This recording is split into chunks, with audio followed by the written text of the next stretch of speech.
নমস্কার বন্ধুরা, ত্রিপুরার মেয়ে স্বপ্নার চ্যানেলে সকলকে স্বাগত। কেমন আছো বন্ধুরা? আজ তোমাদের সঙ্গে কি শেয়ার করতে যাচ্ছি বলো তো? নিশ্চয়ই বুঝতে পারছো না, ভাবছো কিছু চিকেন বা অন্য কিছুর আইটেম। একদমই না, সেটা একদমই আমাদের ঘরে থাকা কাঁঠাল দানার রেসিপি। এই কাঁঠাল দানার পকোড়া আমি কিভাবে তৈরি করছি চলো তোমাদের সঙ্গে শেয়ার করি। ভীষণই মুচমুচে আর ভীষণই টেস্টি। এই টেস্টি রেসিপি দেখতে হলে তো আমার সঙ্গে চলতেই হবে। চলো এবার কথা না বাড়িয়ে কাজে আসি। চলো, আমি এই রেসিপিটি তৈরি করার জন্য ঘরে কতগুলি কাঁঠাল দানা ছিল, সেই কাঁঠাল দানাগুলিকে আগে থেকেই ছুলে নিয়েছি।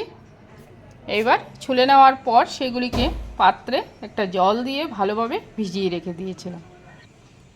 দেখো, আমার কাঁঠাল দানাগুলি অনেক দিন হয়ে গেছে, ভাবছি কী রেসিপি তৈরি করি।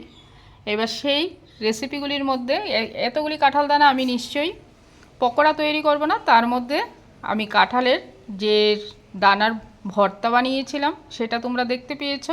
আর সেই ভর্তা থেকে অনেক বন্ধুরা আমাকে সুন্দর সুন্দর কমেন্ট করেছে, আর এই কমেন্ট থেকে আমি উৎসাহিত হয়ে আমি এই রেসিপিটা তৈরি করলাম।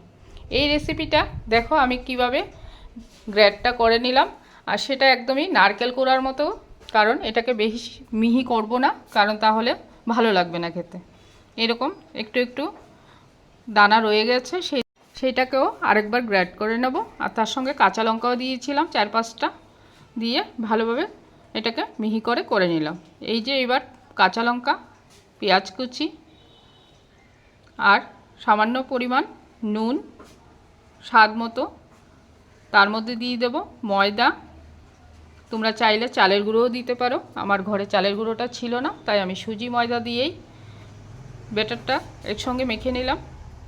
তার মধ্যে পেঁয়াজ কুচি, রসুন কুচি আর কাঁচা লঙ্কা কুচি, এই তিনটে ভালোভাবে দিয়ে মিশিয়ে মাখতে হবে। আর সেটা জলটাও সামান্য পরিমাণ দিতে হবে, কারণ বেশি মুচমুচে যেহেতু হতে হবে, তার জন্য আমি বেশি জল দেব না। তার মধ্যে দিয়ে দিলাম একটু টেস্ট বাড়ানোর জন্য জিরে গুঁড়ো। দেখো আমি জলটা যে একদমই অল্প অল্প করে দিচ্ছি। তারপর সেটাকে মোটো মোটো করে শেপ করে নিতে হবে। তোমরা যে যে আকার দেবে সেইভাবেই দেখো ভালোভাবে মিশিয়ে নিতে হবে। এবার এক একটা হাতে একটু তেল লাগিয়ে দেখো শেপ দিয়ে নিচ্ছি ফ্রেঞ্চ ফ্রাইয়ের মতো। তোমরা যেভাবে পারবে সেভাবে শেপ দিয়ে নেবে। ভীষণই টেস্টি হয়েছিল খেতে। তোমাদেরকে বলছি তোমরাও বাড়িতে তৈরি করো, আশা করি ভালো লাগবে। চিকেনের পকোড়া তো সবসময় তৈরি করো, এইরকম একটু নিত্য নতুন রেসিপি তৈরি করো, খেতে ভালো লাগবে।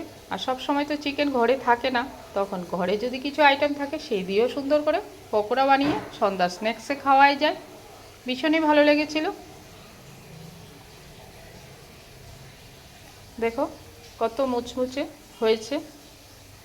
যদি ভিডিওটা ভালো লাগে অবশ্যই লাইক শেয়ার কমেন্ট করে পাশে থাকবে বন্ধুরা। আর অনেক কাঁঠালের রেসিপির কাঁঠালের দানার ভর্তা যে বানিয়েছিলাম সেটাই সত্যি কথা এত সুস্বাদু হয়েছিল, আর এত সুন্দর সুন্দর তোমরা কমেন্ট করেছো, আমি এতে খুবই উৎসাহিত হয়েছি। আর তার জন্যেই এই ভিডিওটা নিয়ে আসলাম। এটাও যদি ভালো লাগে তাহলেও পাশে থেকেও কমেন্ট করে, আর যদি কোনো ভুল ত্রুটি হয়ে থাকে কমেন্ট করে অবশ্যই জানাবে।